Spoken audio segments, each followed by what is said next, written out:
Adelante. Muy buenas noches. Queremos agradecerles a todos los que se han conectado aquí en el Zoom y también a los que están conectados ah, por las redes sociales.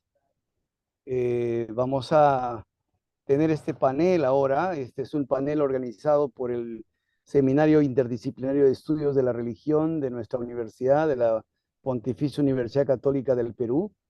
Y hemos preparado este panel para escuchar los avances de las investigaciones doctorales de tres de nuestros estudiantes del posgrado de Sociología. Están con nosotros César Piscoya, Samuel Ansenjo Alvarado y también Yair Rogeri, que ingresará en unos minutos. Ellos van a compartir sus investigaciones.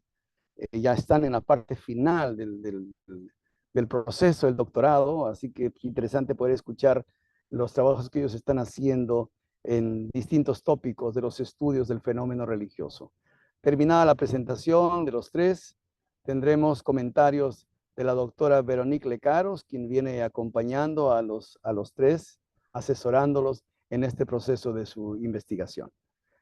Es muy interesante tener estudios del fenómeno religioso en el campo peruano. Así que le queremos agradecer por acceder a esta invitación. Pues vamos a empezar con el trabajo de César Piscoya, que César nos pueda contar un poco, nos cuente en qué se basa su trabajo y pueda compartirnos un poco eh, la manera como él ha enfocado su investigación y principalmente cuáles son los hallazgos más importantes que él está encontrando hasta ahora. Muchas gracias, César, y te damos la palabra. Muchas gracias, muy buenas tardes. Gracias a todos. Rolando, saludos a Veronique, a Samuel y al compañero Jair que, como dicen, ya se estará incorporando. Eh, la reflexión, la temática, la investigación que tengo es la construcción simbólica del rol de la mujer en la Iglesia Católica. Esta investigación busca analizar la construcción mm, simbólica de los roles de las mujeres, en un caso particular, en el equipo diocesano de animación pastoral de la diócesis de Chiclayo, de una iglesia del norte de nuestro país. Lo que se busca, lo que estoy logrando, lo que se está durante este tiempo haciendo es examinar cómo las interacciones entre hombres y mujeres influyen en este proceso. Estoy utilizando el marco teórico del interaccionismo simbólico y la perspectiva femenina. El estudio está explorando cómo los significados compartidos, las dinámicas de poder y las experiencias individuales se entrelazan para dar forma a los roles femeninos en este contexto eclesial específico. La pregunta que guía esta investigación y que está orientando el análisis responde a cómo las interacciones simbólicas entre hombres y mujeres en este equipo diocesano de animación pastoral en Chiclayo influyen en la construcción de este rol de las mujeres. A través de un enfoque cualitativo que viene combinando etnografía y estudio de casos, la investigación analiza a través de unas entrevistas semi-estructuradas y observación participante de las actividades de este equipo diocesano, el estudio, la estructura, la reflexión, la acción de esas estructuras patriarcales tradicionales y los esfuerzos que vienen haciendo las mujeres por una mayor inclusión y que durante este espacio de investigación vamos evidenciando cómo ellas van negociando activamente sus roles dentro de las limitaciones existentes. Los hallazgos más relevantes en este camino y en este proceso de investigación los puedo resumir o sintetizar en estos cuatro. Primero, que la persistencia de estas estructuras patriarcales y expectativas tradicionales de género se van manifestando o se siguen manifestando en el lenguaje, en la asignación de tareas y en las interacciones cotidianas dentro de este equipo diocesano. Segundo, que la capacidad de agencia de las mujeres para negociar y redefinir sus roles vienen desafiando las normas establecidas y buscan un espacio de mayor participación y liderazgo a partir de la experiencia de este equipo diocesano. Un tercer hallazgo importante, que la tensión entre estas fuerzas conservadoras y progresistas dentro de la Iglesia Católica en el Perú, concretamente en Chiclayo, se ven reflejadas en la dinámica de este equipo diocesano. Y una cuarta y no menos importante, hallazgo en esta investigación es el valor que tienen los símbolos religiosos y el orden cultural en la construcción y en el mantenimiento de los roles de género. Algo creo que no puede dejar de mencionarse es que se ha buscado dar la respuesta a la pregunta mencionada en el estudio y se va concluyendo en esta reflexión y vamos comprendiendo que las interacciones simbólicas entre hombres y mujeres del equipo influyen significativamente en la construcción de estos roles de las mujeres. Estas interacciones que están cargadas de significados culturales y religiosos a menudo refuerzan las estructuras patriarcales ya existentes. Sin embargo, también no podemos dejar de mencionar que se vienen creando y proporcionando espacios de negociación y resistencia para la transformación donde las mujeres, a partir del ejercicio de su agencia, redefinen estos roles y desafían muchas veces esas expectativas tradicionales en quienes entran en la interacción con ellas. Por eso creemos importante que este estudio también contribuye a un debate que proporciona de una u otra forma una comprensión matizada de cómo se construyen entonces, cómo se negocian y cómo se resisten los roles de género en este contexto eclesial específico. También se destaca la importancia que tiene la interacción cotidiana en la perpetuación o en la transformación de las estructuras de poder presentes en la iglesia, en este caso en la iglesia de Chiclayo, en la religión nuestra. Y también revela cómo algunas estrategias que las mujeres van empleando como para desafiar, como para navegar las limitaciones impuestas muchas veces por esas estructuras tradicionales.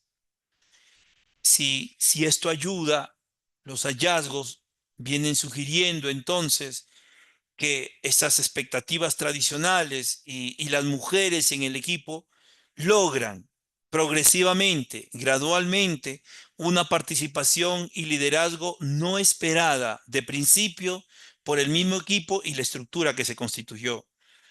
El mismo estudio viene contribuyendo a una comprensión más profunda de las dinámicas de género en ese contexto religioso y vienen ofreciendo estas perspectivas de negociación constantes y permanentes en estos roles femeninos en este contexto de Iglesia Católica contemporánea. Tal vez esto para iniciar un poquito el diálogo y gracias por la escucha. Muchas gracias, César, por tu presentación. Y vamos a ceder ahora el uso de la palabra a Samuel Asenco para que nos comparta igualmente su trabajo, el enfoque de su trabajo y los principales hallazgos de su investigación. Gracias, Samuel. Buenas noches. Buenas noches, gracias Rolando. ¿Podría compartir pantalla? Ahí Alex nos puede ayudar para eso, Alex. Sí, Alex. Bueno, mientras Sí puedo.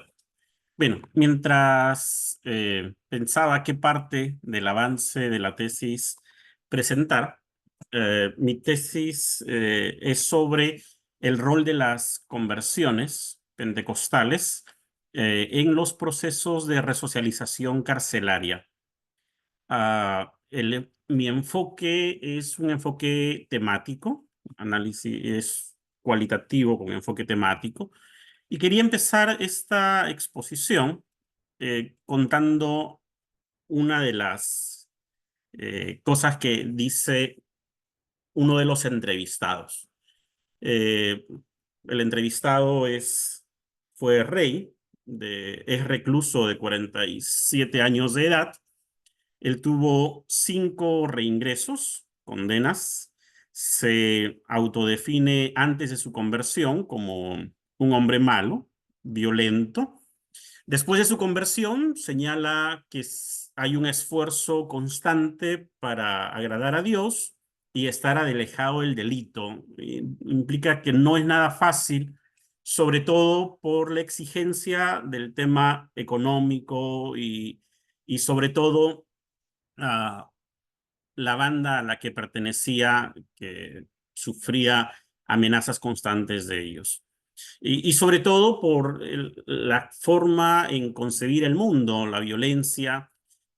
Curiosamente, ya una vez que hizo su conversión, fue en el tiempo ordenado pastor, reemplazó en el cargo al pastor Alfredo Gapito, es un pastor fue un pastor bastante conocido, él falleció hace un par de años atrás. Es un pastor conocido, fue un pastor conocido en ministerios carcelarios con más de 25 años, teniendo una iglesia extramuros dedicada al acompañamiento y soporte y evangelización de personas en situación de cárcel. Así que Rey decía lo siguiente en la entrevista, dice como yo venía, eso es antes de la conversión, él dice, yo venía con una rebeldía contra todo el mundo. Perdí la noción del tiempo, de todo, mi vida era problemas, lo importante era adquirir posición y dinero. Con todo eso, yo no tenía otro ritmo de vida más que problemas en cada prisión donde estuve. Es así que de Pixi me bajan a Castro Castro, de Castro Castro a Guaral, de Guaral a Huaraz, de Huaraz a Yanamayo, de Yanamayo a Chayapalca y de Chayapalca a Juliaca. O sea, todo un descontrol, decía él en la entrevista. Todo porque buscaba poder y dinero y para eso yo me movía con una violencia descontrolada. Luego que cuenta, estoy tomando un extracto de sus palabras, habla de su testimonio de conversión y él dice, Chayapalca fue mi hospital y un lugar donde pisé terreno y senté cabeza porque pude experimentar algo, ¿no? Que aún no todo lo malo de lo que yo había vivido, presentí una fuerza mayor, una fuerza superior, una fuerza benigna, sentí algo, como un encuentro con algo bueno. Yo lo entiendo ahora porque fue Dios, ese encuentro con Dios me sirvió bastante porque cambió mi modo de pensar totalmente. Todo mi ser se transformó, comencé a regirme como por una nueva oportunidad de vivir y a sumergirme en todo lo que competía a Dios. Yo amanecía hablando con Dios, es decir, transcurría el día conversando con Dios, sobre todo por mi crisis física y emocional. A Dios, a partir de ahí lo veo como cercano y compañero. Curiosamente, uno lee estas palabras de Rey y pareciera que su proceso de conversión fue instantáneo y inmediato, pero recordemos el dato primero. Él tuvo 5 ingresos al penal y en cada uno de esos ingresos también entraba y salía de la iglesia. Muchas veces para buscar en la iglesia un espacio para sobreponerse de una enfermedad, para reciclarse o protegerse un tiempo debido a que estaba buscado dentro del mismo penal para matarlo. Curiosamente, él ya siendo pastor el año pasado fue asesinado, todavía no se sabe en qué situación, pero fue asesinado. Algunas voces dicen que quienes lo asesinaron fueron su ex banda. ¿Y debido a qué? A que él mismo durante la entrevista aparentemente decía que su vida antes de la conversión fue una vida llena de violencia y él simplemente era violento con todo el mundo, incluso con la gente de su propia banda.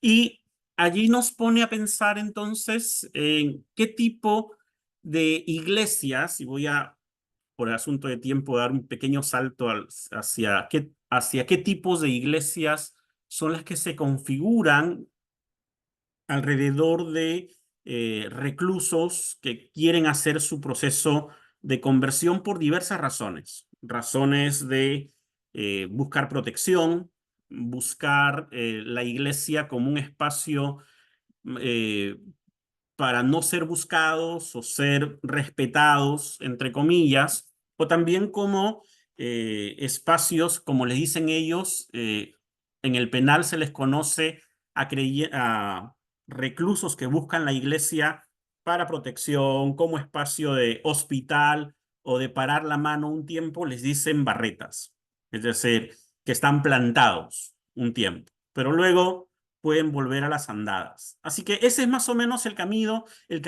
de los procesos de conversión. Son caminos de ingresos, salidas y retornos. En alguna literatura podría decirse que se usa la iglesia como ya para los reclusos mayores como lugares de jubilación o espacios para la jubilación delictiva. Y eso es la otra observación. Muchos de los que permanecen en la iglesia carcelaria, en los espacios carcelarios, son reclusos que ya superan los 3, 4, 5 ingresos, en el caso de Rey, 5 ingresos, y logran permanecer a partir de ahí. No quiere decir que sea su primer ingreso a la iglesia, es que muchas de las veces, cada vez que llegan al penal, buscan la iglesia, pero entran y salen, y los más jóvenes están más propensos a entrar y salir una y otra vez. La iglesia que mejor se adecua, se configura en este espacio de la cárcel son iglesias de tendencias, y aquí voy a aclarar por qué digo tendencias, son de tendencias pentecostales, pero no del pentecostalismo extramuros, con una mayor estructura, sino son iglesias más de tipo pentecostal, pentecostales independientes con una muy marcada, como un muy marcado pentecostalismo popular, que mezcla la cultura popular, la religiosidad popular con elementos del pentecostalismo. Eso se nota, es evidente también en los cultos, en las diversas actividades espirituales que desarrolla la congregación. Ahora, esto nos lleva a pensar cómo esto de la iglesia carcelaria y la población carcelaria logran gestionar el espacio carcelario para que sea gobernable. Y allí yo estoy partiendo en el capítulo 1 en la tesis sobre la propuesta de Pérez Guadalupe y Nuño Vero sobre la gobernanza carcelaria. Es posible hablar de gobernanza carcelaria, que hay que entenderlo como el control y la pacificación del espacio carcelario. Y dentro de todo el esquema que Pérez y Nuño Vero plantean, una de las cosas que yo observo con recurrencia en las diversas entrevistas y también en el trabajo de acompañar iglesias o visitar cárceles, más de 15 años visitando cárceles, es que este espacio está en constante conflicto. siempre en la pugna, y más pareciera que la gestión carcelaria no alcanza los estándares de una gobernanza carcelaria, sino más bien de una gestión abdicada o una gestión aparente. Y allí hay que establecer acuerdos para gestionar la cárcel. El INPE, por un lado, que está con los administrativos, tratamiento y seguridad, y la población carcelaria, que también se organiza.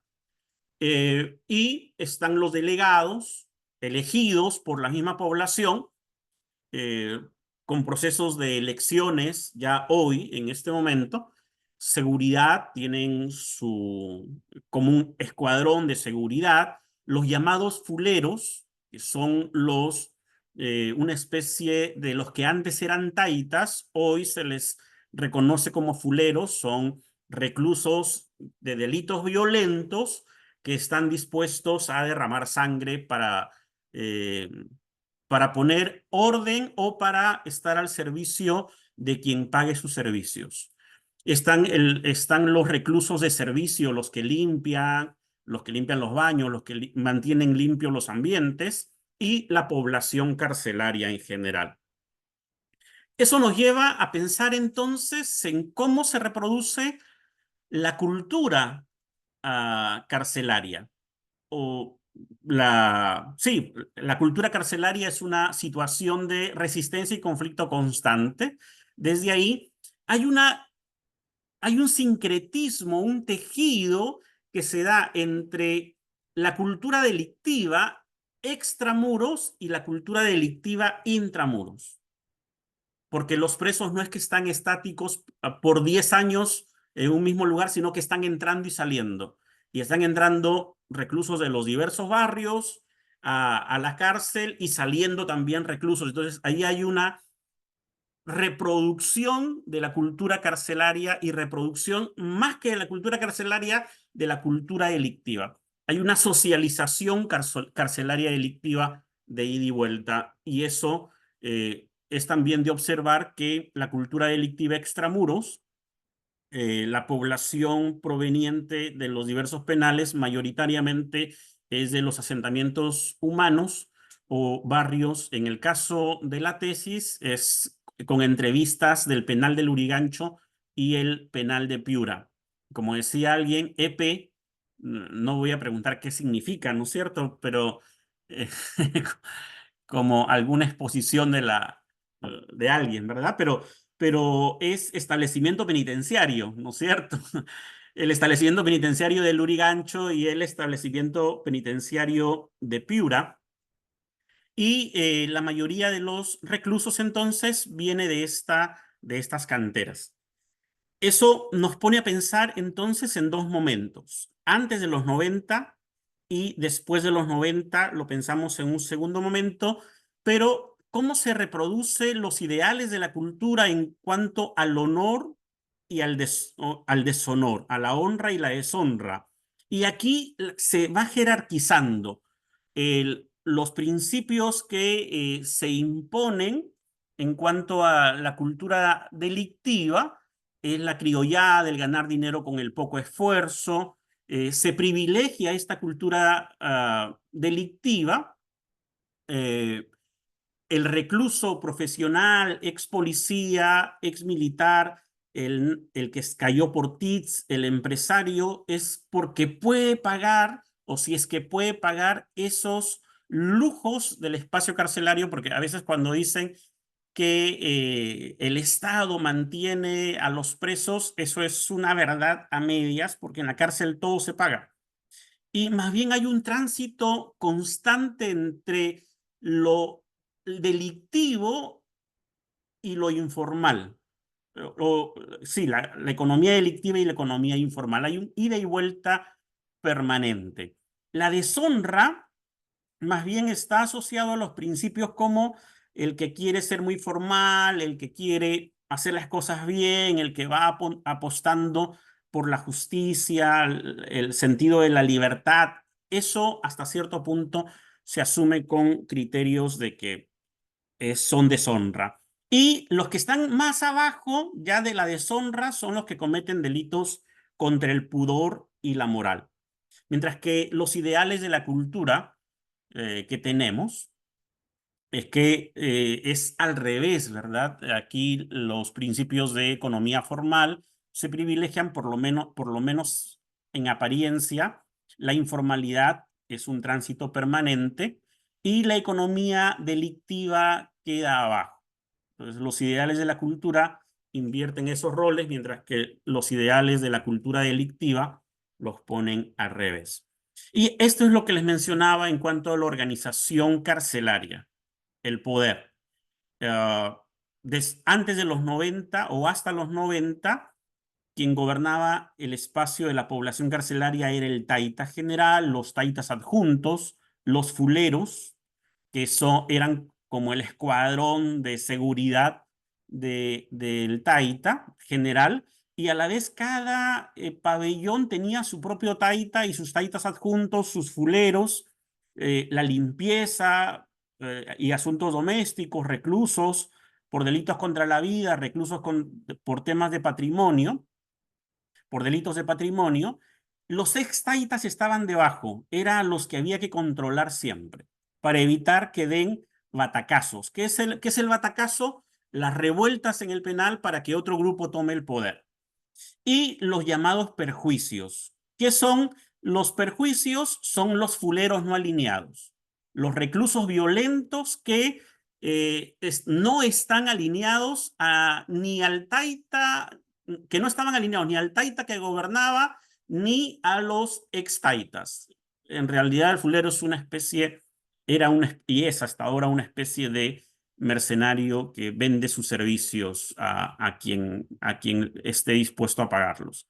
Después de ellos venían los reclusos por terrorismo, y debajo de ellos ya estaban los enfermos crónicos, mentales, reclusos que habitaban en la pampa, fuera de los pabellones, y los reclusos contra los delitos, por delitos contra la moral y el pudor están en el último lugar.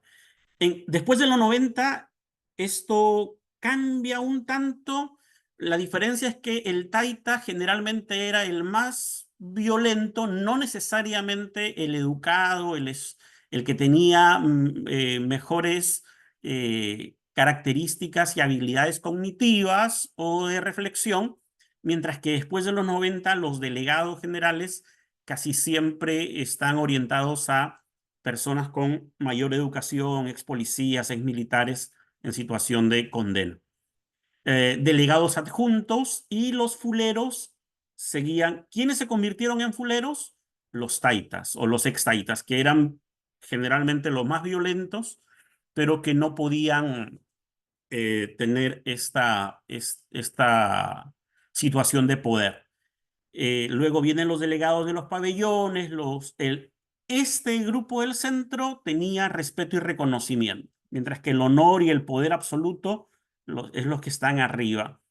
Y los observados siempre para prevenir revueltas, exdelegados, los perjuicios, los reclusos, ex policías y ex militares, reclusos por terrorismo. Y los sin honor se siguen manteniendo, reclusos por omisión, porque ya por omisión los que no cumplen con la manutención de sus hijos e hijas y que están en situación de cárcel pasan a tener deshonra en el espacio carcelario. Enfermos crónicos, mentales, reclusos que habitan la pampa y reclusos por delitos contra la moral y el pudor, que son los que están más abajo. Eso nos lleva a mirar cómo se da el tejido ya entre la economía delictiva de un lado, antes de los 90 y ahora.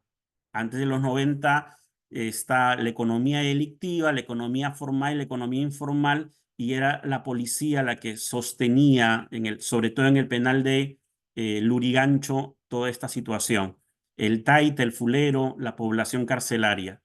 Hoy eso ha cambiado porque ya con el tema de los delegados ya no se impone el que tiene más violencia, sino que va por un proceso de elecciones. El poder o la violencia ya no se ejerce de manera directa físicamente, sino que incluso se dan estrategias de dinero, de influenciar, se hace campañas para elección de los delegados, es toda una, entre comillas, una fiesta democrática, pero y se impone en realidad quien tiene mayor poder e influencia para comprar los votos de los reclusos. Samuel, Entonces, Samuel, 5 minutos más, por ya, favor. perdón, que está bien. Y eso nos pone a pensar entonces que hoy podríamos observar una economía más formal, a diferencia de antes de los 90, que privilegiaba en la apariencia una economía delictiva, y la economía informal y la economía delictiva se han ido aparentemente colocando debajo. Y ahí podríamos hablar de una gestión aparente. Eso nos pone a pensar ya en la iglesia. ¿Cómo llegamos hasta aquí? A diferencia del anterior, que hay una gestión aparente, la iglesia hace sus esfuerzos de conectar ese poder delictivo que atraviesa de todas maneras tanto a la población carcelaria como a, a, a la iglesia. El INPE es el que se impone, está las iglesias carcelarias y los delegados, y en ese nivel hay un nivel de diálogo donde la iglesia siempre está dispuesta a colaborar, no porque quiere privilegios, sino porque testimonia de esa manera la transformación o el proceso de su conversión, aunque no puede evitar el tema de lo delictivo. Del otro lado están la población carcelaria, que tiene que negociar a la interna el liderazgo. Como población hay un poder informal.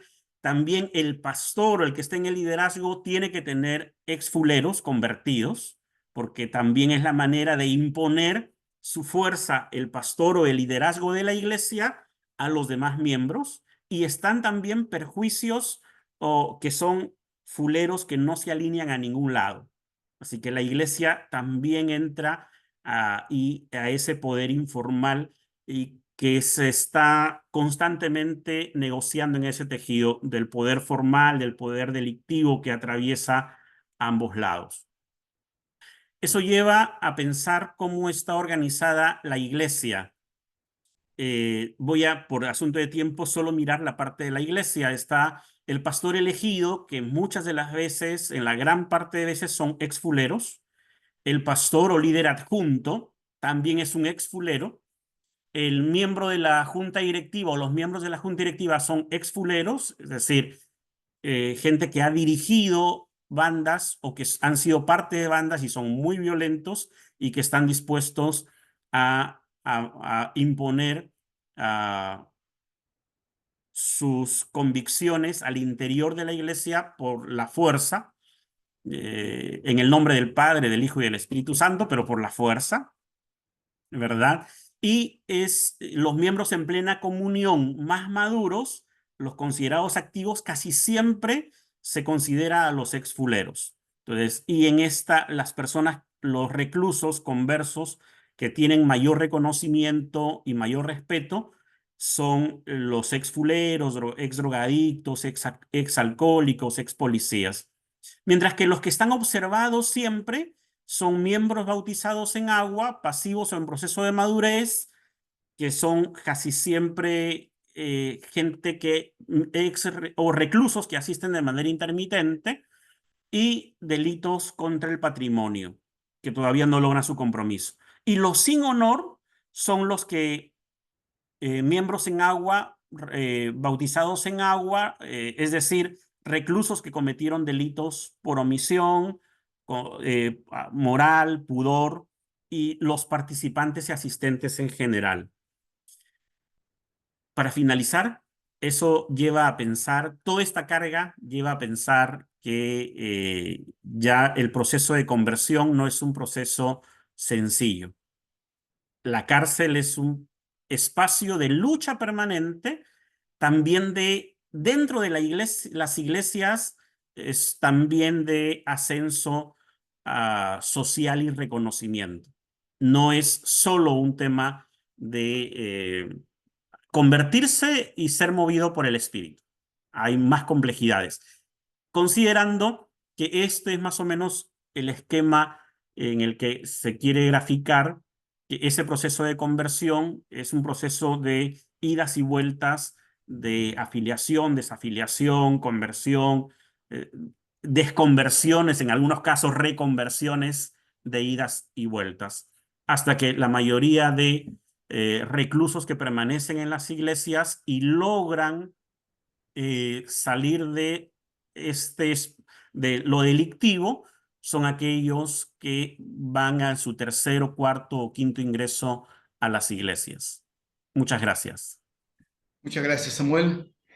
Vamos a escuchar ahora a Yair Rogeri, quien va a contarnos sobre su investigación en relación a otro de los casos del fenómeno religioso, el caso del movimiento misionero mundial y el tema de los milagros en ese ámbito, en ese caso, en esta congregación. Adelante, Yair, buenas noches. ¿Cómo está? Buenas noches, Rolando. Buenas noches, César. Qué gusto, Samuel. Qué gusto, Pepe. Veronique, ¿cómo están? Y a todos los que están participando y todas las que están participando. Cuéntame, Rolando, ¿cuántos minutos tengo? Como yo me he conectado después, no tengo muchos, no lo tengo muy Está claro. bien, estamos entre 10 o 15 minutos para contar Uy, todo. breve. Ya, bueno, trataremos de decir mucho en 10 minutos o 15 minutos. A ver, voy a tener que compartir toda mi pantalla. Bueno, tengo muchas ventanas abiertas. Vamos a cerrar algunas quizá. Y ya, a ver. Bien, estoy compartiendo mi pantalla. Me dicen si ven mi presentación. Bien, no sé si pueden confirmarme ello, por favor, si es que están viendo. ¿Sí? Sí. Y sí, te vemos. Sí, muy bien, lo vemos, muy bien. Se ve. Se ve la pantalla, ya, bien. Bien, entonces voy a presentar algunos aspectos de la tesis que ya están, bueno, la tesis ya está prácticamente lista. Y bueno, he titulado la presentación Distinción, Legitimidad y Movilización, el rol milagroso en la expansión económica y en la acción política del MMM en el Perú. La idea es entender, como el nombre de la presentación lo dice, qué función cumple el milagro, tanto los eventos como las narrativas milagrosas, en la expansión de esta mega iglesia y en la expansión de su relevancia pública a nivel, digamos, político, ¿no? Bueno, el contexto voy a ser muy breve aquí, en un contexto de pluralización religiosa, en un contexto de diversificación de las alternativas de creer y de las ofertas de sentido. Uno de los principales desafíos de las instituciones religiosas hoy en día es la fidelización de creyentes. ¿Por qué? Distintos factores, pluralización de las alternativas de sentido y, por otro lado, desinstitucionalización religiosa, es decir, el incremento de las personas que creen sin filiación institucional, digamos, cerrada, ¿no? En ese contexto, el objetivo del trabajo es entender este rol de las narrativas milagrosas y de los eventos milagrosos en dos formas de expansión: la expansión económica y la acción política del movimiento. Pero mucho más allá de la idea que podría sonar de una oferta de milagros. O sea, todo lo más lejos de esa idea de una iglesia que vende milagros, ¿no? O sea, no es esa la idea que se quiere plantear. ¿Por qué el MMM? Porque es una iglesia, lo voy a decir entre comillas, o en signo de interrogación, como se menciona ahí, una iglesia panperuana, ¿no? ¿En qué sentido? Es una de las pocas iglesias que tiene presencia en los 43 distritos de Lima y en las 25 regiones del Perú, aunque las cifras en cuanto a afiliaciones eclesiales dentro del mundo evangélico y pentecostal y neopentecostal son bastante imprecisas. Podemos estimar 1 millón de fieles aproximadamente. Está presente en 82 países del mundo, es la primera propietaria de estaciones de radio, la quinta propietaria de estaciones de televisión en el Perú, y además ha sido una de las organizadoras de Con mis hijos no te metas. Hay toda una discusión acerca del tipo de pentecostalismo que representa esta organización, pero lo que podemos tener claro es que es una mega iglesia que crece a nivel económico y que ha tenido progresivamente una expansión política significativa. La idea del estudio es entender qué papel cumplen las narrativas milagrosas en ese proceso. Para eso, el trabajo a nivel teórico y metodológico propone una articulación entre lo que es el enfoque de la religión vivida y la teoría del mercado religioso. Podría desarrollar esta articulación, pero por temas de tiempo solamente la indico, y en la parte inferior de la presentación se ve la referencia a un trabajo que hicimos con Veronique, justamente proponiendo esa articulación. Ahora, para entender lo que es un milagro, Pepe alguna vez me pidió un estado de la cuestión sobre lo milagroso. Podemos decir varias cosas con respecto a los milagros. No son eventos que superen las leyes naturales, sino las posibilidades y las expectativas de un creyente. En el mundo pentecostal todo es susceptible de ser entendido como milagro. No obstante, el principal milagro que existe en el pentecostalismo es la transformación, no solamente continua, sino visible. Y ahí está el tema del rol de la narrativa milagrosa, visible de un creyente. Además, el milagro cumple la función del mantenimiento de la comunidad religiosa, ya sea en un concepto tradicional de comunitas, sino también de las jerarquías sociales, porque el milagro es una forma de distinción en el sujeto dentro de la comunidad. Y la oferta pentecostal no reside en una venta de milagros, sino en una, digamos a decirlo así, entre comillas, venta de una cosmovisión que permite que la creencia en milagros sea posible. Bien. Dicho esto, esto es un capítulo de la tesis. Existen dos grandes nociones de lo milagroso dentro de esta congregación. Para esto se hizo muchas entrevistas. El milagro como un evento, ¿sí? Y el milagro como una narrativa. Esto dentro de una lógica de encantamiento. Ahora, si pensamos en el papel que cumple el milagro en la expansión económica del movimiento,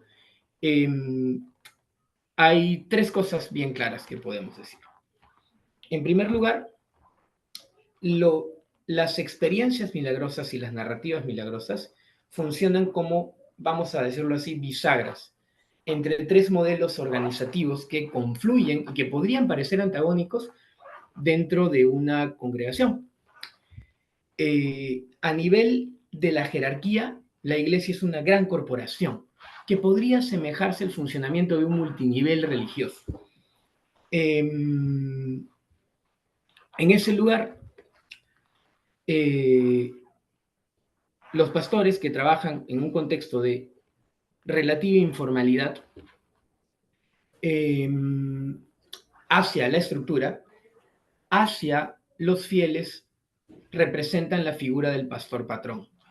Las narrativas milagrosas cumplen la función de articular estas dos ideas. Un pastor que es un trabajador precario en la organización y un pastor que es el pastor patrón en el templo. La idea de lo milagroso termina articulando esos dos sistemas. Y al mismo tiempo, articulando la figura de autoridad religiosa que representa el pastor dentro de la comunidad y las relaciones de reciprocidad que suceden dentro de la iglesia. Por una razón sencilla, o quizá no tan sencilla, quizá yo soy quien lo ve sencillo. La conexión entre lo milagroso y el sujeto, ya sea tanto para el líder de la congregación como para los fieles, es una relación de reciprocidad con lo sagrado antes que con la institución. Entonces, esa idea permite que el pastor establezca relaciones de reciprocidad simbólica con lo sagrado que permiten que, a su vez, que pueda legitimar su función como trabajador precario, en tanto su relación con lo sagrado le dota o lo dota de autonomía para poder ejercer control simbólico dentro de la comunidad. Un segundo elemento es que lo milagroso permite que el sujeto sea asimilado a la lógica expansiva de la congregación. Vamos a explicarlo de manera sencilla. A ver, para que un pastor dentro de esta organización religiosa pueda ganar autoridad o legitimidad, hay dos criterios. La expansión de su sede, de su templo, por un lado, y en segundo término, la capacidad que tenga un pastor de poder generar nuevos cuadros, es decir, nuevos líderes, bajo una lógica que a ojos externos parecería un multinivel religioso. Hago crecer, genero nuevos liderazgos. El milagro termina siendo el elemento que permite que este trabajador en condiciones precarias encuentre dignificación como sujeto en sí mismo y la dignificación de su trabajo, muchas veces no remunerado, para la estructura de la congregación. ¿Por qué? Porque el propio sujeto lee las experiencias cotidianas en clave milagrosa y eso permite que a través de un sistema de reciprocidad simbólica legitime su lugar muchas veces de asistencia 6 días a la semana y de trabajo no remunerado hacia la congregación y encuentre en esa, digamos, precariedad elementos de dignificación. Ahora, y por otro lado, como el sujeto es autopercibido como una obra milagrosa y encuentra su trabajo leído bajo el marco interpretativo de una narrativa milagrosa, él va a encontrar esa legitimación divina a su propio proceso de movilidad social. Es decir, las horas de trabajo que invierto en la congregación, y esto ocurre tanto en los líderes como en los fieles, encuentran ese sentido último en las obras milagrosas que el sujeto asegura recibir. Entonces, el compromiso, muchas veces excesivo, porque, reitero, son 6 días a la semana, y son muchas horas invertidas en la congregación, son leídas en un sistema de reciprocidad con las obras que recibe. Entonces, y que al mismo tiempo el concebirse a sí mismo como una obra milagrosa permite que encuentre un sentido milagroso en las cosas que consigue. O sea, para decirlo en palabras simples, a Dios rogando y con el mazo dando, ¿no? Entonces,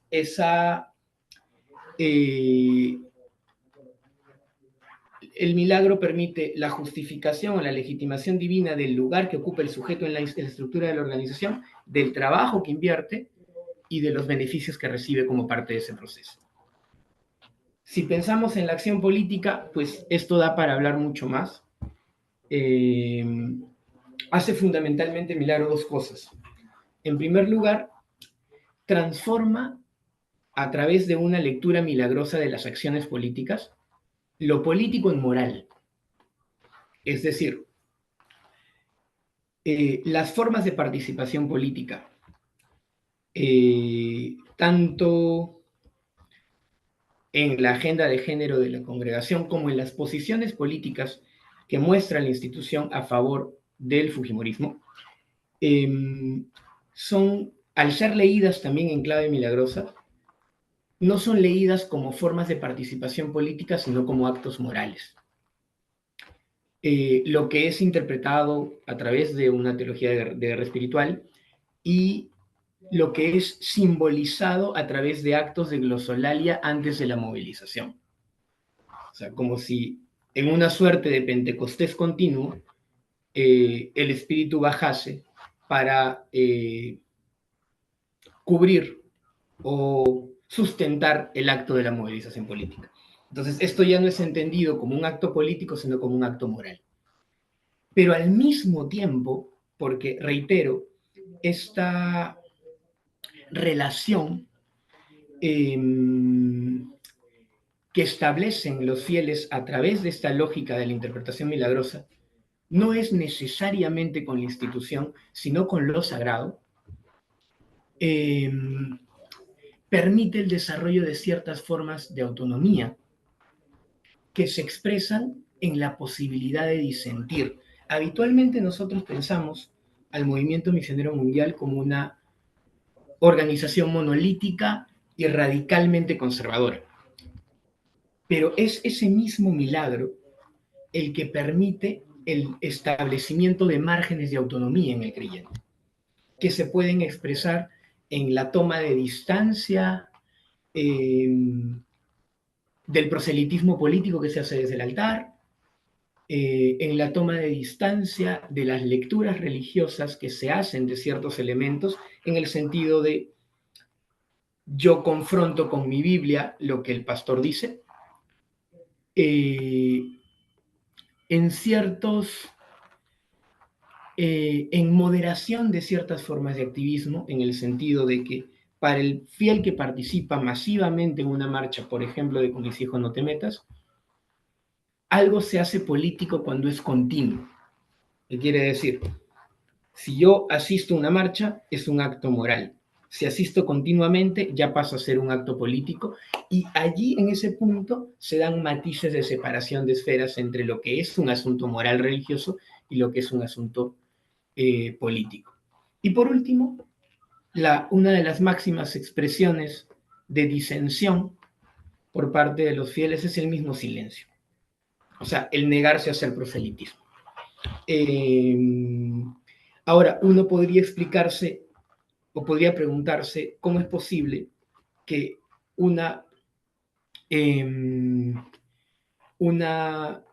digamos, un feligrés que tiene ese nivel de adhesión por la institución y ese nivel de interés en la participación política pueda expresar esas formas de disensión.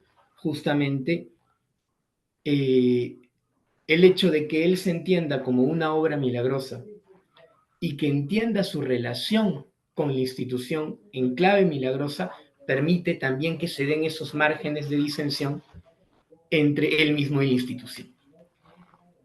Obviamente eso implica costos grandes. Uno de los principales es la pérdida de capital social. El fiel que disiente y que disiente explícitamente, digamos, tiene menos posibilidades de acceder a posiciones de poder dentro de la estructura de la congregación. Eso se explica por todo el sistema de movilidad que existe dentro de la comunidad, que puede ser objeto de otra conversación. Bueno. Lo interesante es que... Ahí quedan 2 minutos.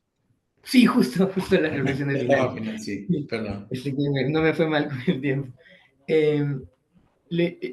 A nivel económico, si no pensamos en resumidas cuentas, ¿cuál es el rol de lo milagroso en la expansión económica? Es que lo milagroso permite darle legitimidad divina al funcionamiento de un multinivel religioso. Si pensamos en el lugar del sujeto, el principal milagro es la conversión, y no solamente la conversión, sino el acompañamiento del sujeto en su propia vida cotidiana, en su propia movilidad social, y la justificación de su lugar como individuo en la lógica expansiva de la Iglesia. Y a nivel político, 2 cosas muy concretas. Transforma acción política en adhesión individual.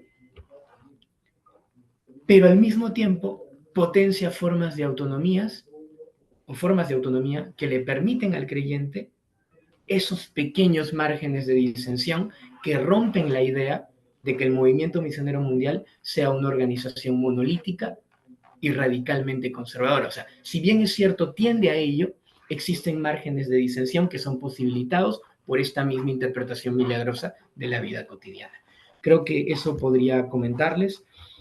He tratado de reducir bastante capítulos, pero espero que les resulte interesante lo que les he podido compartir. Muchas gracias, Yair, por ese gran esfuerzo. Sí, yo conozco tu trabajo y sí, realmente has hecho un gran esfuerzo para contarnos lo esencial y ha quedado muy bien. Te agradezco. Muy bien, vamos a pasar a un penúltimo momento. Vamos a escuchar los comentarios de la profesora Veronique Lecaros y luego podemos abrir un tiempo para conversar con nuestros amigos, amigas que están aquí en el Zoom. Entonces vamos a escuchar a Veronique. Hola, Veronique, adelante. Sí, buenas noches. Espero que esta noche entusiasme a algunos oyentes a lanzarse a la investigación en temas religiosos. Quisiera felicitar a los tres. A veces dicen el doctorado es una tortura, pero al final es una alegría, espero. Quisiera, bueno, ¿cómo decirlo? O sea, hacer un comentario y preguntas. A César, bueno, has planteado muy bien el problema, te agradezco, pero tú varias veces has mencionado referencias empíricas, pero que quizás por falta de tiempo no la has dado.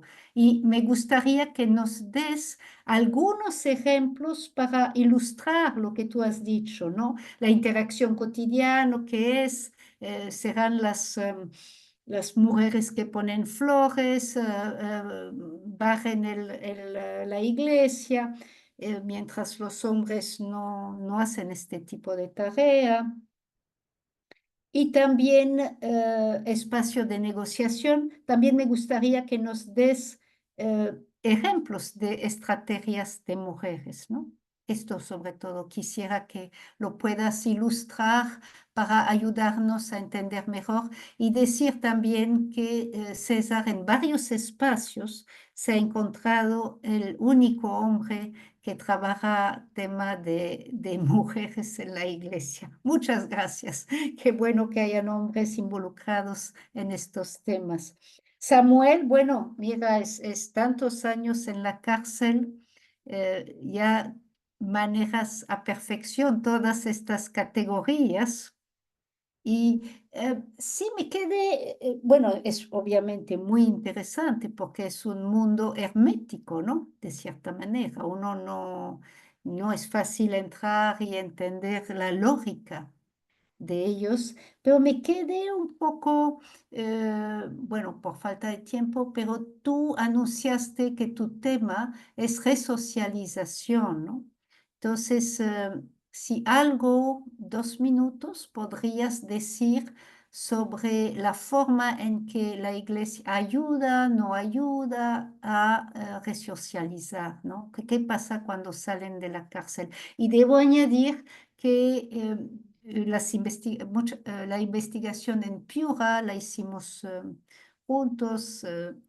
Samuel era investigador asistente y tuvimos la posibilidad de entrevistar, gracias a los contactos de Samuel, entrevistar a personas que han salido de la cárcel y que esto es algo único hasta ahora. Los que habían estudiado religión en cárceles solamente estudiaban lo que ocurría en la cárcel, pero hemos logrado entrar, en algunos casos es imposible tener datos estadísticos, pero entrar en qué pasa después, ¿no? Que al final es la pregunta principal. ¿Qué pasa? ¿Es un cambio de protección o circunstancial o realmente algunos logran dejar el mundo del lámpara. En tu primer caso da algún ejemplo, pero no duró mucho tiempo, desafortunadamente, porque su vida anterior le llegó. Bueno, y Jair ya está al punto de presentar su tesis. Estamos conversando qué día será, cómo va a ser. Ya estamos al final. Ya sabes tanto, Jair, sobre el movimiento que es casi imposible reducir todo esto en 10 minutos. Cuando uno sabe mucho, ahí es lo que pasó. Bueno, quizás lo que me quedó una pregunta y supongo que varias personas se la hacen. ¿Cómo se vuelve pastor? O sea, uno hace un milagro y es un pastor, o cómo funciona esto, ¿no? Esto era la pregunta. Y finalmente, otra pregunta. Tú mencionaste con mis hijos, no te metas, pero esto es una historia, bueno, que tiene años ya. Entonces, del movimiento bajan a la calle en manifestaciones en algún momento, o no bajan, o cómo funcionan, o su actitud moral en relación a la política se expresa de otra manera. No quiero tomar más tiempo porque sí queremos escuchar preguntas. ¿Qué dices, Rolando? Sí, muy Quizás bien. Sí. pedimos preguntas o Vamos a escuchar que los tres respondan a las preguntas De que acuerdo. tú hiciste y luego entramos a escuchar al público, Ya, a los que están con nosotros. Entonces vamos a empezar con César. Gracias, Adelante. Rolando. Gracias, Verónica. Tal vez lo que quería era eso, provocar la pregunta. Y en razón al poco tiempo, ejemplos concretos. Al principio uno piensa que cuando habla del rol de la mujer en la iglesia, está hablando precisamente de aquello que particularmente todos vemos. La que pone las flores, la que limpia el templo, de repente la que lleva la comida al sacerdote, al templo. Particularmente me incluyo en esa mirada.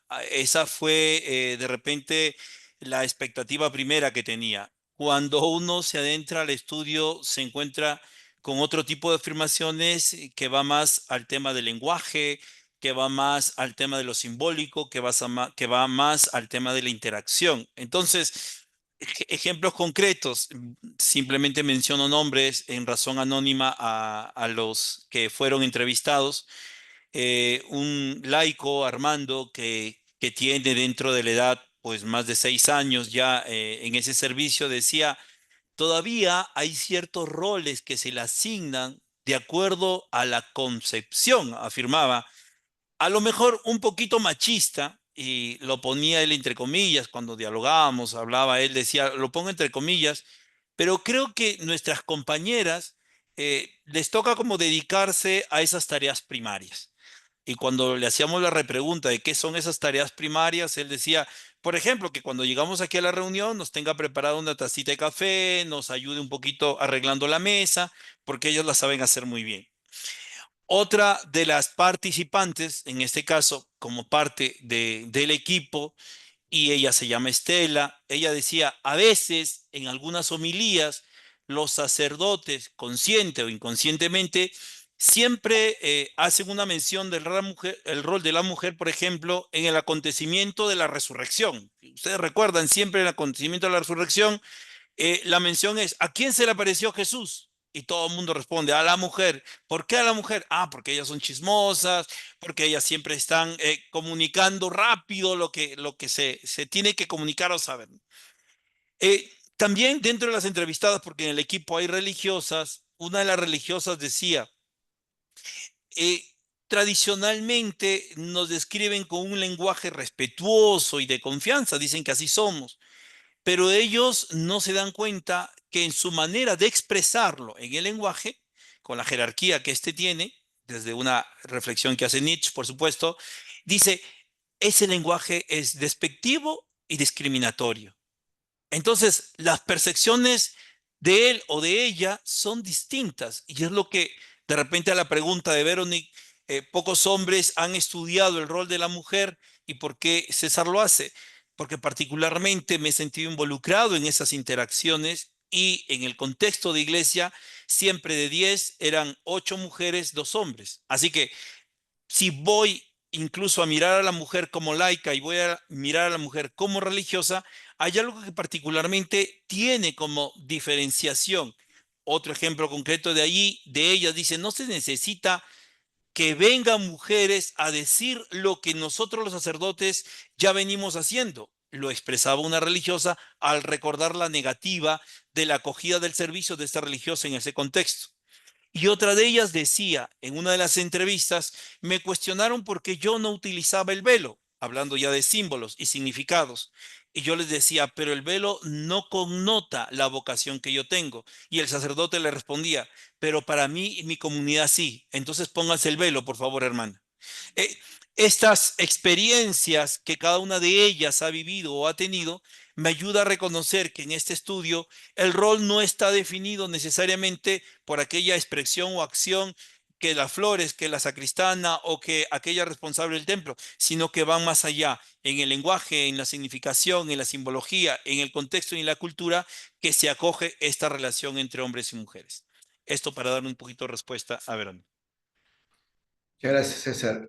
Samuel, por favor, tiene la palabra. Sí, bueno, gracias, Verónica, por la pregunta. Yo empecé con parte del testimonio de uno de los entrevistados, precisamente para poner en el tapete el asunto de la conversión, no como algo estático, sino en constante movimiento, de idas y vueltas, pero también como transformación de la identidad.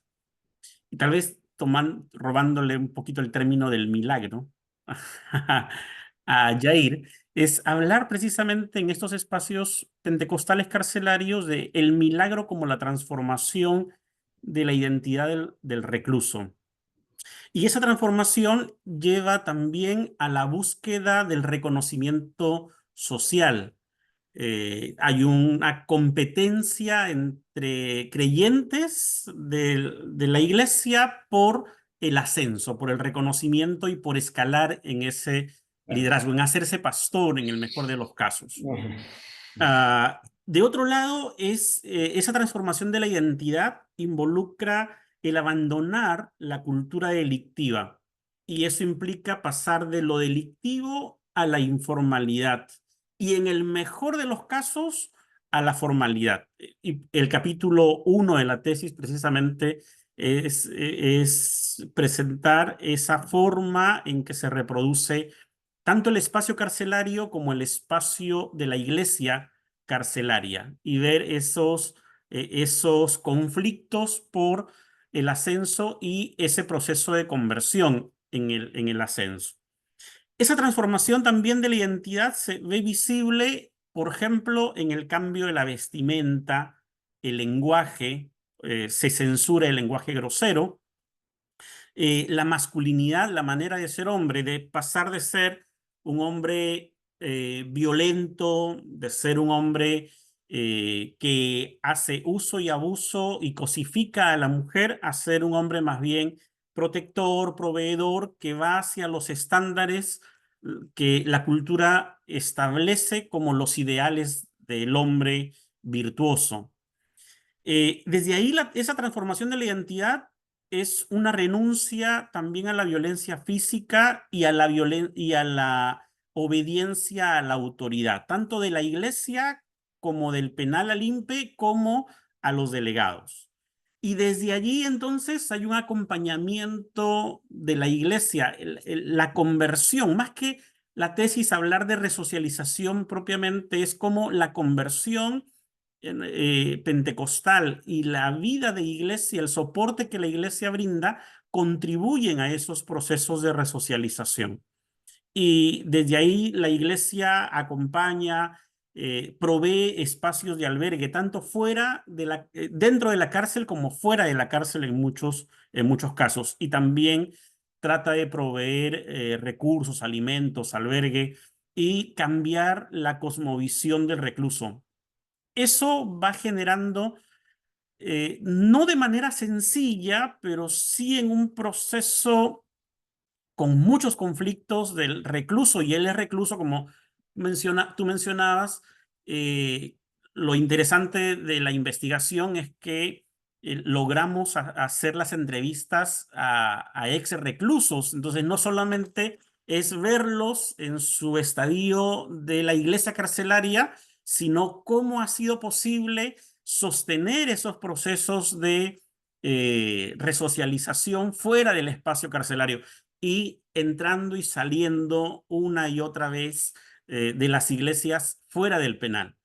Un pastor en Piura, ¿tú te acuerdas de eso? El pastor en Piura decía: de cada 10 reclusos que albergamos en la iglesia de Dios, 2 a 3 exageradamente permanecen. Los demás no sabemos. Entonces, a la pregunta es, ¿y cuántos de ellos saben que recaen? La verdad, no sabemos, pero algunos hacen su esfuerzo por mantenerse. No vienen a la iglesia, pero hacen el esfuerzo de mantenerse. Eso es interesante porque la iglesia entonces desde ahí hace una contribución importante, no solo de convertir al recluso, sino cambiar su manera de pensar, su manera de vivir, y desde ahí contribuir a esos procesos de rehabilitación, reinserción social, que a eso precisamente podríamos llamarles a cierto punto contribuir a los procesos de resocialización efectiva.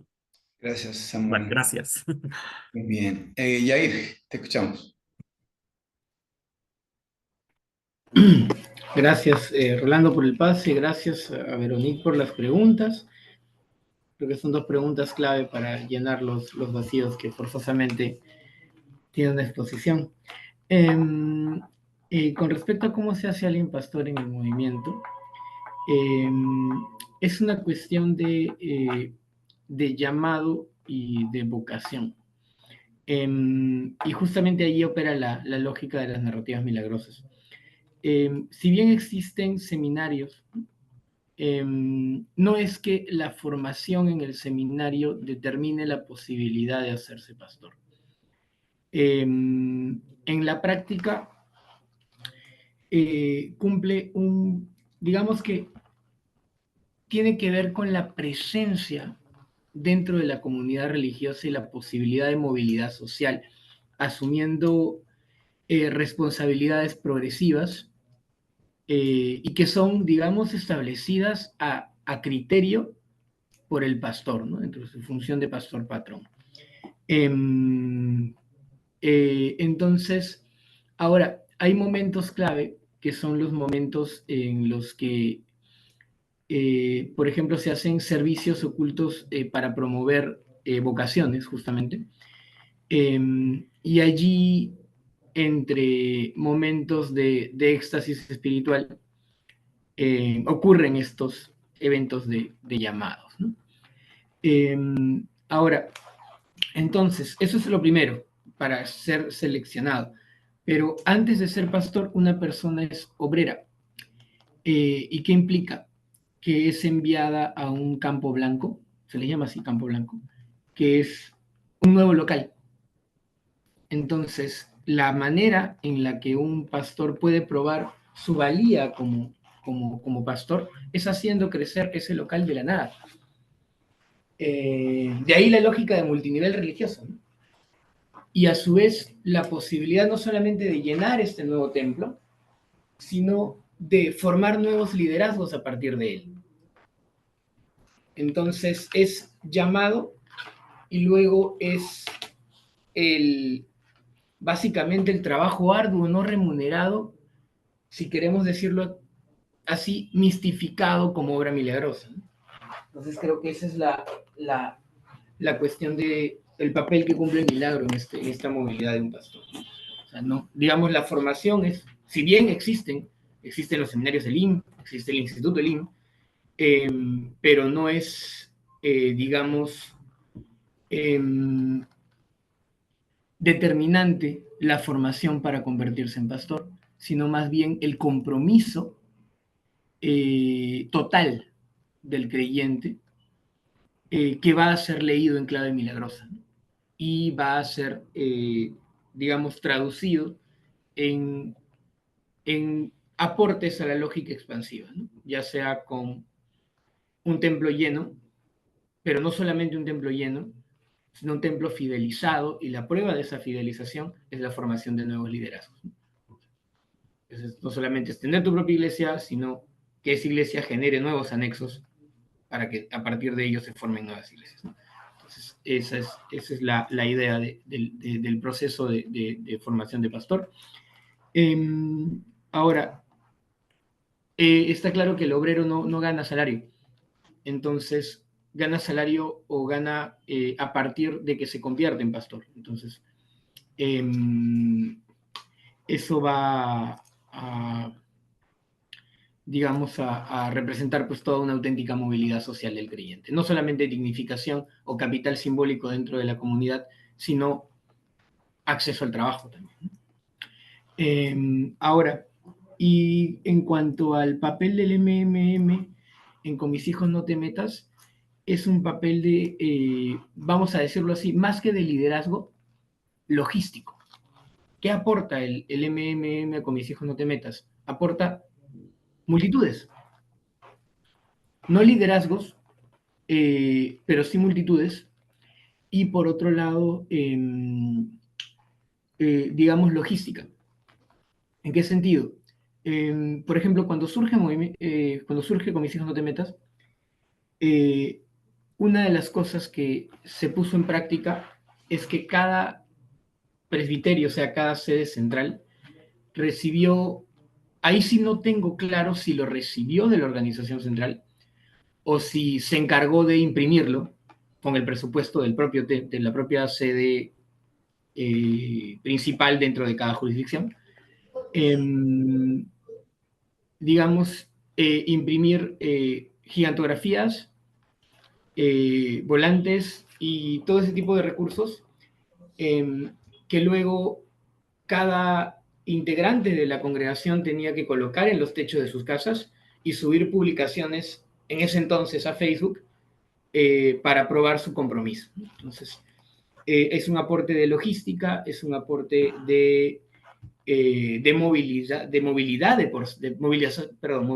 de personas, o sea, de masa, y digamos, ahí las posibilidades de disentir son difíciles, ¿sí? Quizá dentro de todos los ámbitos de participación política, en el que el margen de autonomía para la disensión es más reducido, es justamente Con mis hijos no te metas. ¿Por qué? Porque tiene que ser visible la participación. O sea, tienen que verte en las marchas para poder mostrar ese compromiso con la congregación y con sus objetivos. No obstante, existen márgenes de autonomía, existen personas que perfectamente pueden decir yo no voy, o pueden decir, bueno, ok, voy un rato, ya no. Entonces, digamos, en esta lectura del acto de participación como un acto moral y no tanto político, pueden darse esos pequeños márgenes, ¿no? Obviamente tienen costos. El principal costo es la pérdida de capital social, ¿no? Ahora, pero eso también puede convertirse en una forma de autonomía, ¿no? De una forma diferente de vivir la vida religiosa, digamos, ya no completamente adherida a la institución. Entonces, las personas que, digamos, optan por disentir saben que eso implica el costo de la pérdida de capital social o de integración a la comunidad, ¿no? Y optan por esa forma de espiritualidad más autónoma. Gracias, Yair. Muchas gracias. Bueno, vamos a abrir ahora la conversación con los amigos, amigas que están en el Zoom. Así que pueden ahí levantar con el dedito los que quieran participar. Y vamos a escuchar una ronda de comentarios, de preguntas, y luego pueden ustedes, los panelistas, responder, digamos, con el criterio que ustedes crean conveniente. Las preguntas que juntar, sumar preguntas, etc. Ustedes pueden ver eso. Vamos a tener después de la ronda de preguntas una sola participación y allí vamos a cerrar el conversatorio. Pepe. Gracias, Rolando. Buenas noches a los panelistas. Samuel, me gustó mucho tu presentación, lo que me permite tener contacto, el poco contacto que he tenido con el tema del pentecostalismo en prisión. He trabajado el pentecostalismo desde hace mucho tiempo y yo quería preguntarte concretamente lo siguiente.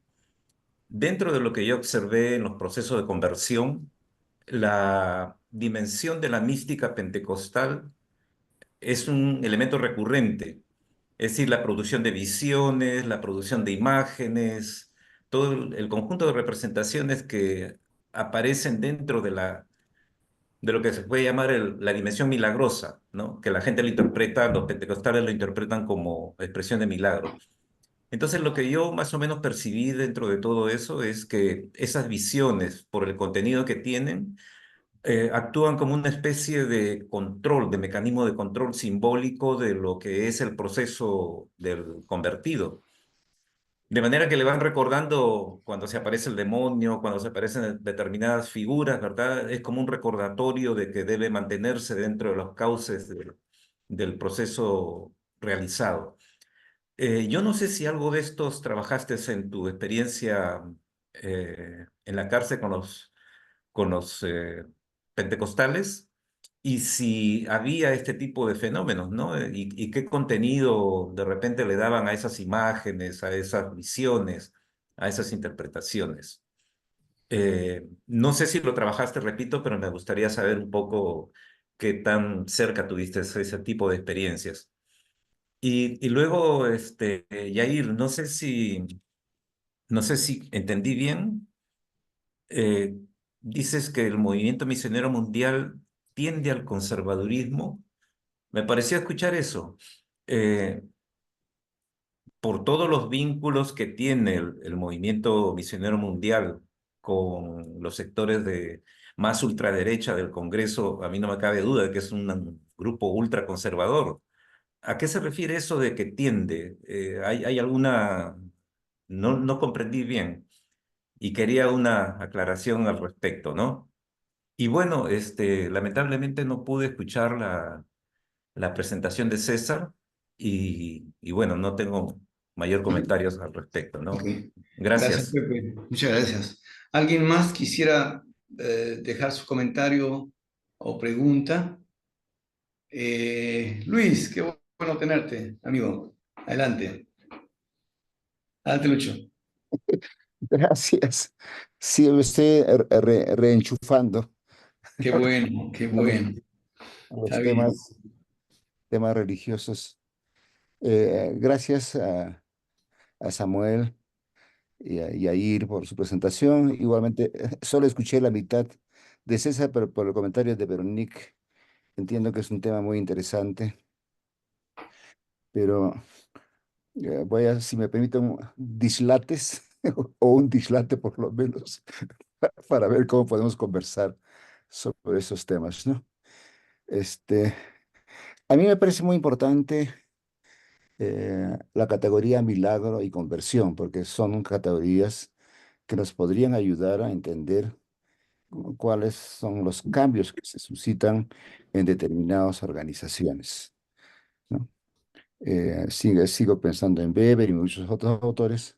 Hay un tipo de racionalidad en la que los lenguajes se van modificando eh, desde un punto de vista religioso, desde otro punto de vista político y desde otro punto económico, o como que hay tres facetas que pasan de un lado a otro con mucha facilidad y no tenemos una base desde donde podamos dar un juicio crítico sobre lo que está ocurriendo, ¿no? Entonces, la conversión, sí, pues es una transformación milagrosa en sentido incluso etimológicamente, el milagro es algo visible, que visibiliza un tipo de cambios. Y de hecho, estas iglesias ayudan a visibilizar los cambios en las personas.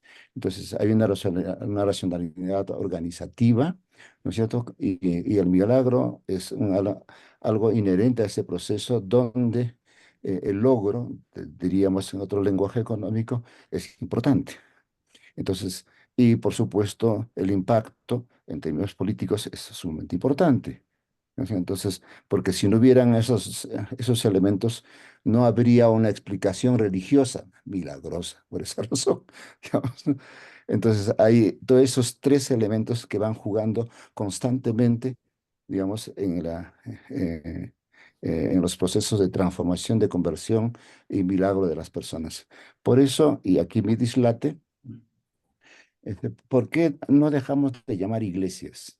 Y más bien habría que llamar y denominar como asociaciones, organizaciones, ¿no es cierto? Sociopolíticas, económicas, con fines religiosos.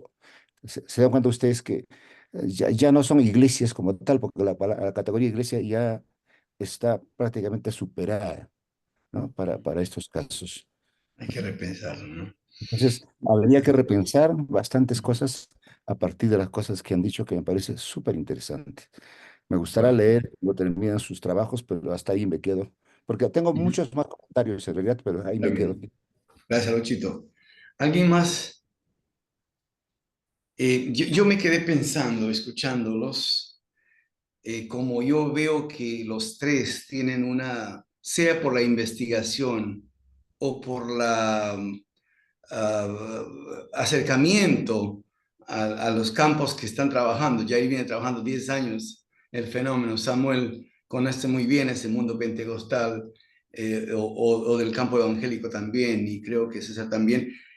O sea, a partir de lo que ustedes están encontrando ahora, ¿de qué campo religioso? O sea, ¿qué características tiene ese campo religioso ahora?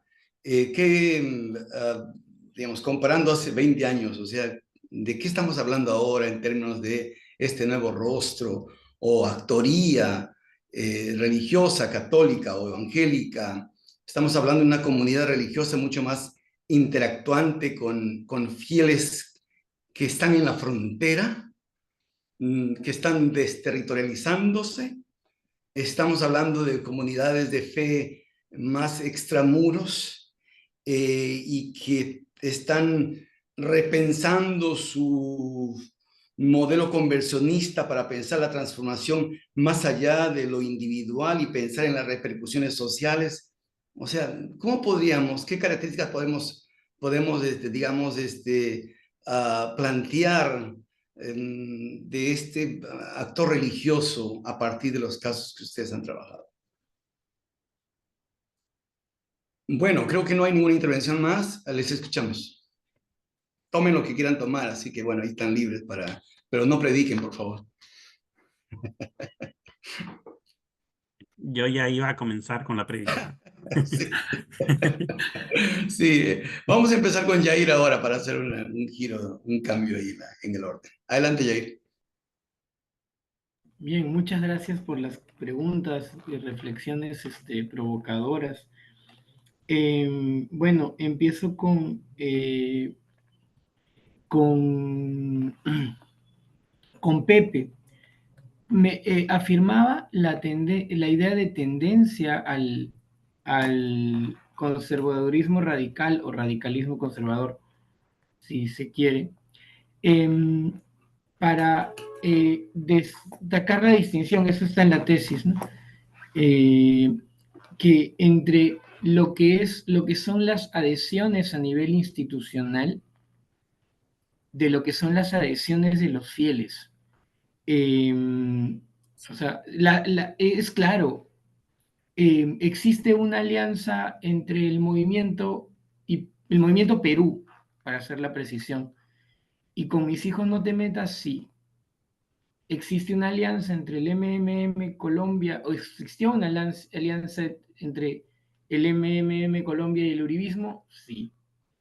Existió o existe una alianza, o existió, entre Rodolfo González y Fujimori, hija, sí.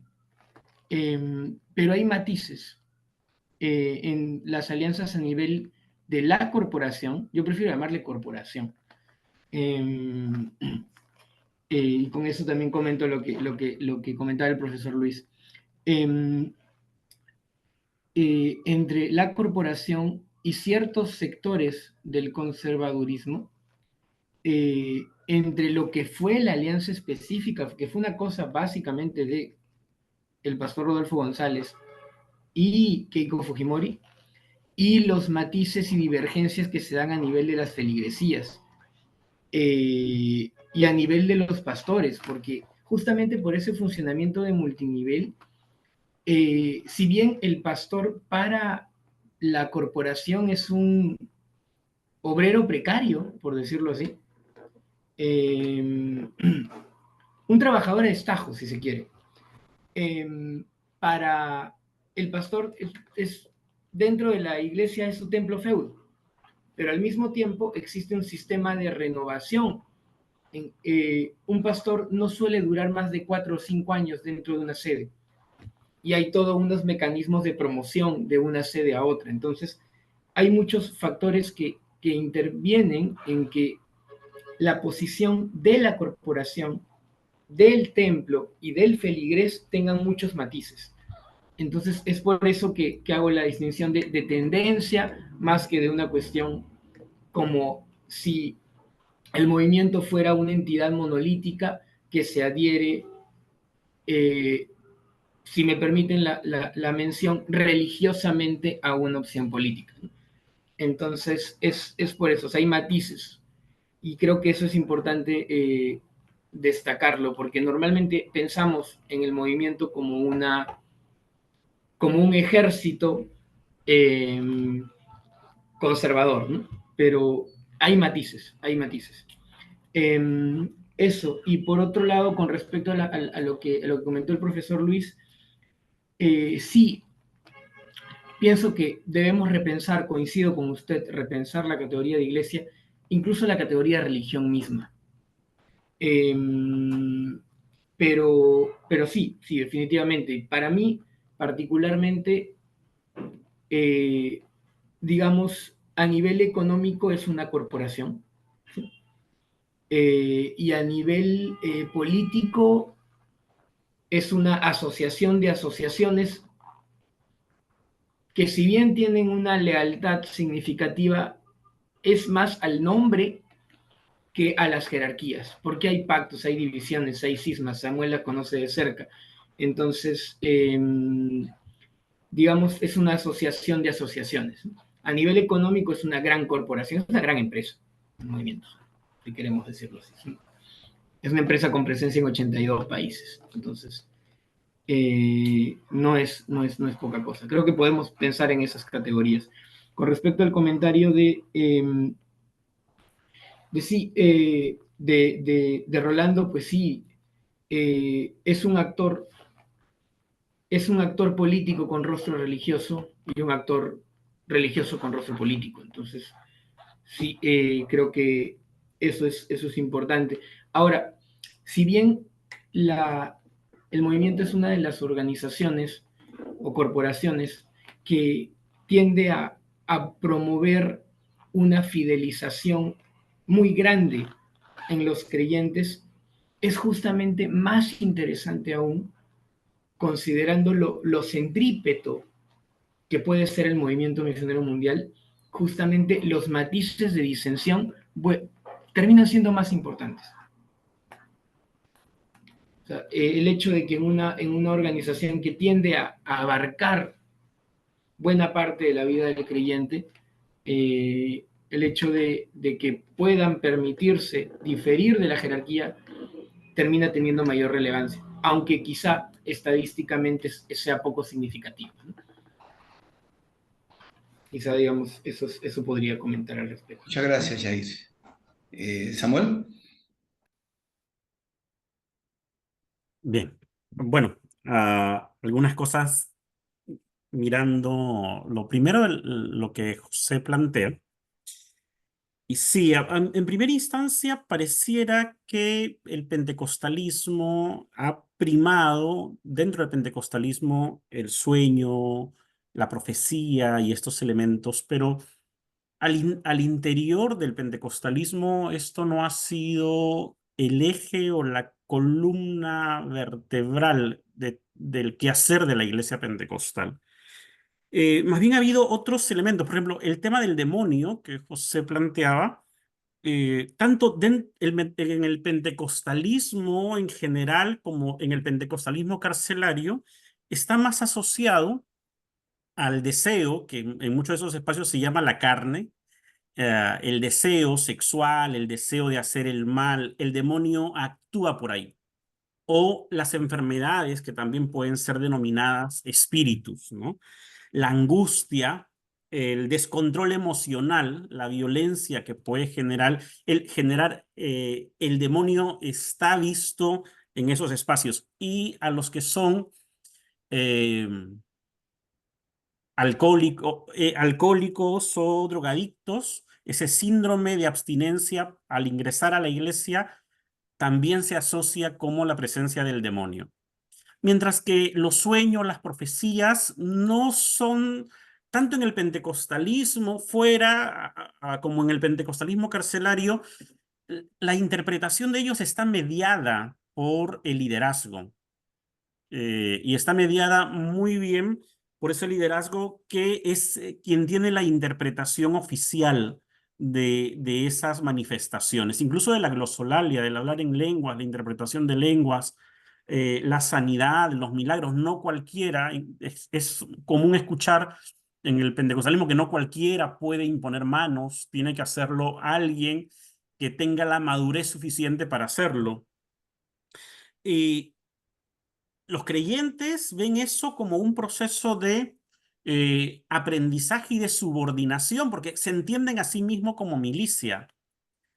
Y eso es un fenómeno que pasa dentro del pentecostalismo carcelario y en el pentecostalismo extramuros. Y al entenderse como milicia, sus cantos, sus discursos, todos están orientados hacia esa guerra o esa lucha espiritual en la que batallan con los demonios de la carne, de la angustia, del síndrome de abstinencia y del descontrol. Bueno, por ahí va el tema de reflexión. En cuanto a el por qué llamar iglesias, sí, creo que desde lo sociológico habría que repensar mucho esa categoría, aunque desde lo teológico ya las mismas iglesias desarrollan todo un discurso alrededor de este concepto o de esta categoría del ser iglesia y asumirse como iglesias. En el caso del pentecostalismo en general, no solo el carcelario, sino el pentecostalismo o lo evangélico, es que son peregrinas en este mundo, están con un pie aquí y un pie ya casi para irse con el Señor en la parucía. Entonces, hay una doble ciudadanía, hay una doble militancia. Entonces, verse como iglesia, es verse como que están y no están, y están más pensando en el más allá, pero a la vez hay que transformar, hay que convertir gente para arrebatarle almas al diablo. Esta idea está muy presente en el tema de la cruz. Yo creo que ahí es más una cruzada de fe que una guerra espiritual, si uno quiere ponerle en estas ideas de debate. Y lo otro, sí, repercusiones y las características de las iglesias. Es interesante ver que los recursos que el Estado asigna para atender los procesos de resocialización y las políticas resocializadoras que el INPE o las instituciones del Estado deben desarrollar son siempre escasas y nunca se puede atender a la población carcelaria en general, porque está más pensado desde el Estado y la sociedad en su conjunto, la cárcel eh, como el basurero, disculpen la expresión, pero como el basurero de la sociedad, donde boto lo que no sirve y ya no volteamos a ver allí.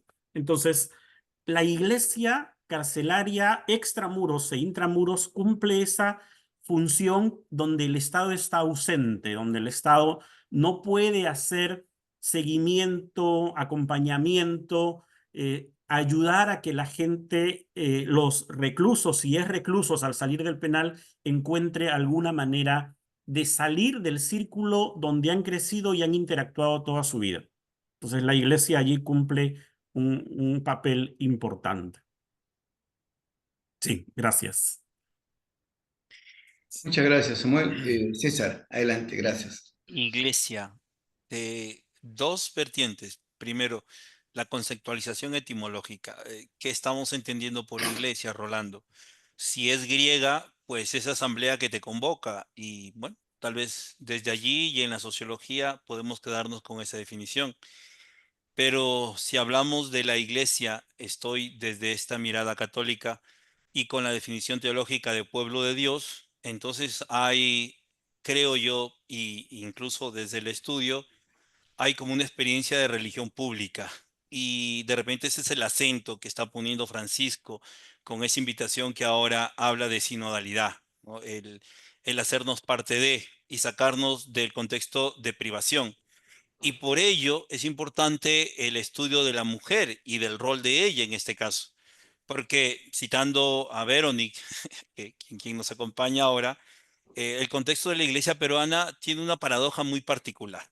Y definitivamente en esa paradoja toca pensar en esa indiscutible presencia social que está teniendo hoy, en ese proceso incluso de transformación y reajustes por las mismas dinámicas que está viviendo la sociedad peruana. Y esa transformación y esa vuelta necesaria a un contexto incluso de democratización, aunque está causando escozor a algunos obispos hablar de democracia, pero la experiencia sinodal es esa, aunque teológicamente querramos hablar de participación y de discernimiento y de conversión, porque también se utiliza el término allí, estamos hablando de una creciente democratización de la iglesia por la misma dinámica de ese pluralismo religioso que estamos viviendo. E incluso citando a Spinoza, yo creo que es importante recordar que se destaca esa vitalidad del factor religioso en el Perú en este contexto, porque también hay, entre comillas, ¿no?, una competencia con las iglesias evangélicas debido a ese auge, y muy bien lo presentaba Yair. Imagínense la presencia del movimiento, ¿no?, de este movimiento misionero mundial. Así que creo que aun cuando históricamente la Iglesia Católica tiene una hegemonía y aun cuando en ese tiempo se habla de una religión pública, influye, querramos o no, mucho en la construcción de una identidad social y política del país. Entonces, creo que desde la reflexión y el estudio que hago, hablar de iglesias, no sé si es tiempo de cambiar el término, sino la conceptualización que ésta tiene y desde donde parados estamos mirando estas experiencias. De todas maneras, esta identidad o esta tendencia también hacia un moralismo proactivo, e incluso Yair hablaba de lo político y de esta mirada o experiencia propia en un contexto de fe o en una dinámica más de repente de pronunciamientos. Creo que nos ayuda a identificar que en este contexto y en este tiempo también la iglesia es ese mediador de esas tensiones o conflictos sociales, incluso en un contexto ambiental.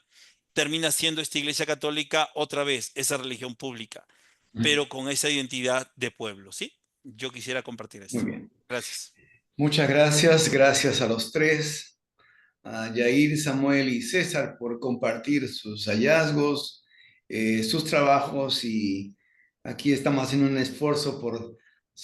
Hay tanta investigación interesante en la universidad que es importante compartirla fuera de ella, así que gracias por asistir, y veo a varios que no son necesariamente parte de la comunidad de la universidad que han estado con nosotros, y eso nos alegra muchísimo. Así que bueno, a nombre de nuestro Seminario Interdisciplinario de Estudios de la Religión, el CIER, el histórico CIER, fundado por nuestro gran maestro, el antropólogo maestro nuestro que ya nos dejó, y aquí nosotros estamos siguiendo el legado, maestro Marsal. Marsal, sí. Muchas gracias por estar con nosotros. Así que bueno, a cualquier momento les informamos más actividades de nuestro grupo. Que estén bien y que descansen. Buenas noches. Muchas gracias. Gracias. Muchas gracias. Muchas gracias, un abrazo. Sí. Gracias. Chao, Yair. Gracias, gracias.